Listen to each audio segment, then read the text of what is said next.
In the heart of the great savannah, nestled between two towering mountains and vast golden fields, there existed a small, humble village called Kintutu. The people lived simple lives, their days spent in harmony with the land.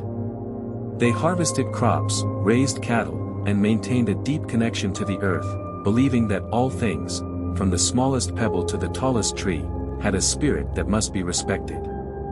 Among the people of Kintutu was a woman named Adiz. She was known to be kind-hearted, hard-working, and humble, but her life was far from easy. Adiz worked as a cleaner in the village, sweeping and tidying the homes of the wealthier villagers. Despite her difficult job, she maintained a gentle and giving spirit, never complaining about her position in life. Adiz lived in a small, thatched hut on the edge of the village with her young son, Chaik. They had very little, but Adiz made sure to fill each day with laughter, love, and stories. The most cherished of her stories was the one her grandmother had told her about the great Queen of Kintutu, a powerful and wise woman who was once said to have blessed the village with prosperity. Adiz always believed that kindness, generosity, and hard work could make one truly rich, though the world often did not reward such virtues. One day, as Adiz was sweeping outside a wealthy merchant's house, a figure appeared on the horizon. She looked up to see an elderly woman with a weathered face, wearing tattered clothing and leaning on a walking stick. The old woman approached, asking if she could rest in the shade for a while. Adiz, who had seen many travelers come through the village, immediately stood up and smiled. "Please, rest here," Adiz said kindly, offering the old woman a seat on a stone bench by her hut. "It's a warm day. Would you like some water?" The old woman nodded gratefully, and Adiz hurried into her small hut to fetch a bowl of cool water.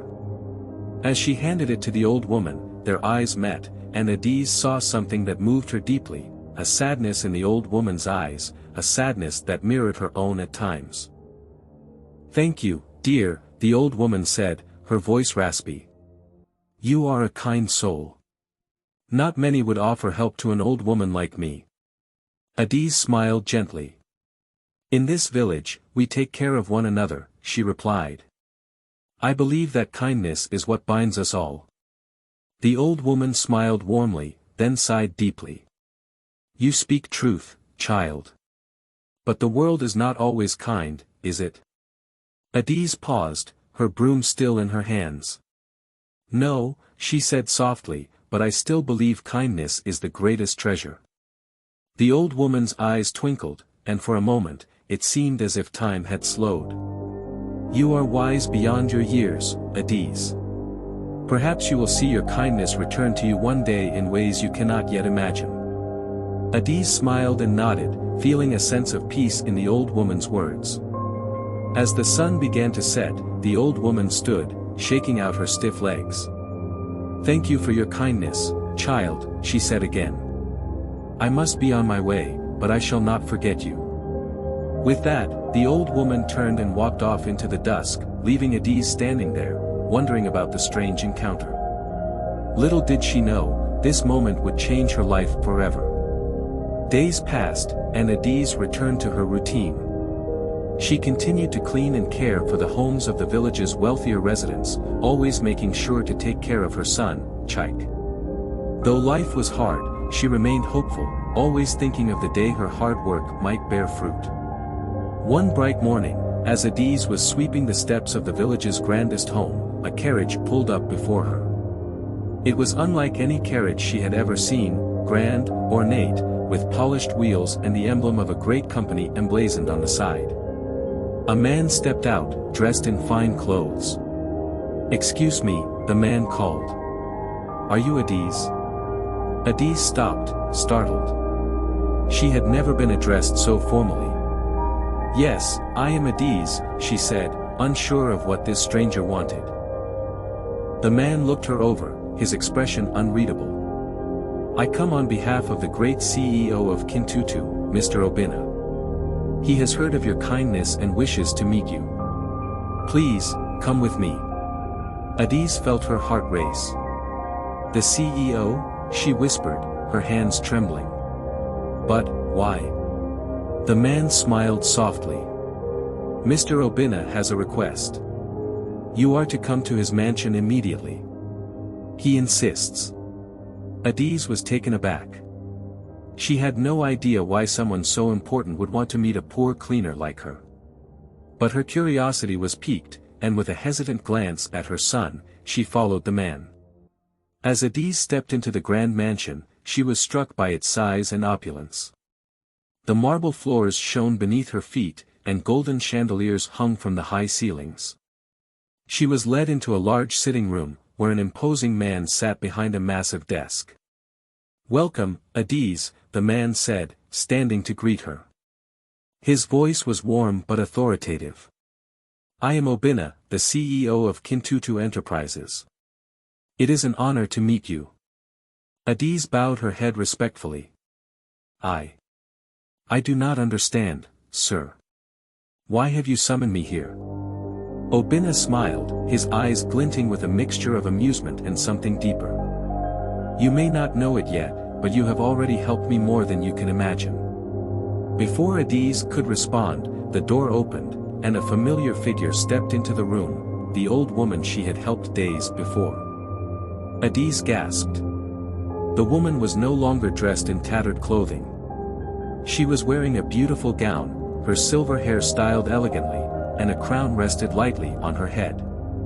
Who are you?" Adiz whispered.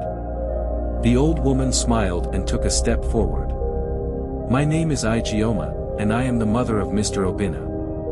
The kindness you showed me that day was more than just a simple gesture. It was the key to something greater." Obina's voice rang out as he added, "My mother had been wandering the village for days in search of someone worthy. You, Adiz, showed the heart of Kintutu. And for that, you have been rewarded." Adiz stood stunned, the pieces of the puzzle coming together in her mind. The mother of the CEO, the one who had blessed the village, and now, it was her kindness that had brought her to this moment. Adiz stood frozen in the grand sitting room, her heart racing as the truth of the moment settled in. The old woman, now revealed to be Igioma, the mother of the great CEO Obina, smiled at her warmly, her eyes sparkling with a knowing light. Obina stepped forward, his gaze softer now. "You see, Adiz, my mother has been searching for someone with a pure heart, someone who has never been swayed by wealth or power. She knew that only a person like you could bring true change to our world, and that's why she chose you." Adiz's breath caught in her throat. "But I don't understand. I'm just a poor cleaner. What can I possibly offer that would be of any value to you or your company?" Igioma chuckled gently, the sound like the rustling of leaves in a soft breeze. "Ah, child, your value is not in your wealth or status. It is in the goodness of your spirit. And that is something that cannot be bought or sold. It is rare, precious, and it is what the world needs." Obina nodded in agreement. "That's why we want to offer you a place in our company, Adiz. We want you to come work with us. Not as a cleaner, but as someone who can help guide our decisions, someone who will always remind us of the true meaning of kindness, fairness, and community." Adiz's heart pounded in her chest. "But I don't know anything about running a company. I don't have any skills for such things." Igioma stepped forward and placed a gentle hand on Adiz's shoulder. "You do not need to know everything. What you need is wisdom. What you need is the heart to make decisions that help, not harm. You already have that. And now, we will teach you everything else." Obina smiled. "We believe that with your heart and our guidance, you can help bring prosperity to our people in ways that no amount of money could ever achieve. Together, we will change Kintutu, and beyond." Adiz was speechless. The offer seemed too grand, too unreal. But as she looked at Igioma and Obina, she saw the sincerity in their eyes.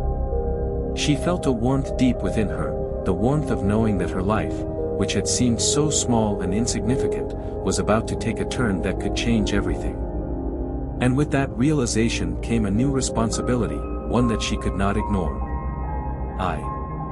I don't know what to say," Adiz whispered. I never imagined anything like this could happen to someone like me. Ijeoma smiled kindly. You were always meant for greatness, Adiz. You simply needed to find your path. Adiz accepted the offer to join Obina's company, and within a few days, she was settling into her new role. She was no longer the humble cleaner of the village, but an advisor to one of the most powerful business empires in the region. The transition was not easy for her. The grand halls of the mansion and the polished offices were foreign to her, and the world of business was one she knew little about. But with every challenge, she found herself learning more, growing stronger, and gaining wisdom from the people around her. Ijeoma took Adiz under her wing, teaching her the ways of leadership and the importance of empathy and fairness in business. She often reminded her that it wasn't about making the most money or being the most powerful. It was about ensuring that every decision taken benefited not only the company but also the community and the people. Obina, though initially skeptical about Adiz's ability to influence the business, soon saw the remarkable insight she brought to the table. She had a unique perspective, one that was rooted in the struggles of the common people. Adiz's voice began to be heard in board meetings, her ideas becoming the foundation for many of the company's future projects.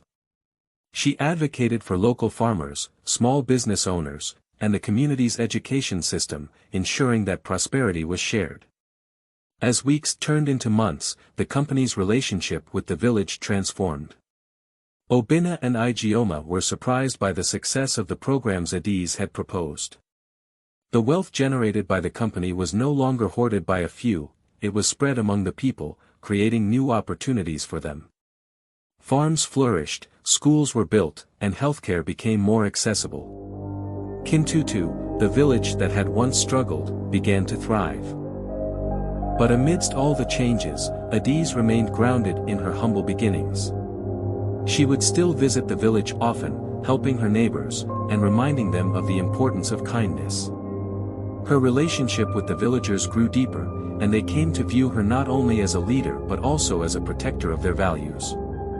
As the years passed, Adiz's influence grew, and she became known as the Queen of Kintutu, a title given to her not because of wealth or power, but because of her ability to bring people together and lead with compassion. Yet, even as the world around her transformed, Adiz knew that true leadership was not without its challenges. One day, a crisis arose. A drought swept across the region, and the crops that had once fed the village began to wither. The wealth of the company, though substantial, could not immediately solve the problem. The people were afraid, and many feared that the prosperity they had gained would slip away. In the face of this challenge, Adiz gathered the villagers together. The board of directors urged her to prioritize business interests and focus on securing profits. But Adiz knew that the people were the true heart of Kintutu, and their well-being had to come first. I will not let our people suffer, she told Obina and the board. We must find a way to help, even if it means that profits will take a backseat for now. We must invest in irrigation systems, food aid, and support for our farmers. Obina hesitated but ultimately agreed to her plan. Together, they established a relief program, distributing water to the fields, supplying food to the hungry, and providing farmers with resources to grow crops in the harsh conditions. Adiz worked tirelessly with the villagers, organizing the efforts, and soon enough, their hard work paid off. The rains returned, and the crops flourished once more. The people of Kintutu had faced a great trial, but thanks to Adiz's unwavering dedication to them, they overcame it. In the end, Kintutu's prosperity continued to grow, but it was not because of business acumen or power. It was because Adiz had stayed true to the values of kindness, empathy, and community. She had led with her heart, and in doing so, she had earned the respect and admiration of all who knew her. Years passed, and Adiz's name became legend. She continued to lead with compassion, and the company flourished under her guidance. Obina, who had once been skeptical of her ability, became her greatest ally, and Ijeoma, who had known all along what Adiz was capable of, watched with pride as the world around her was transformed by the young woman's leadership. When Adiz finally grew old, it was her son, Chike, who stepped forward to continue her work. Chike, who had grown up watching his mother's example, carried the torch of kindness and compassion into the next generation.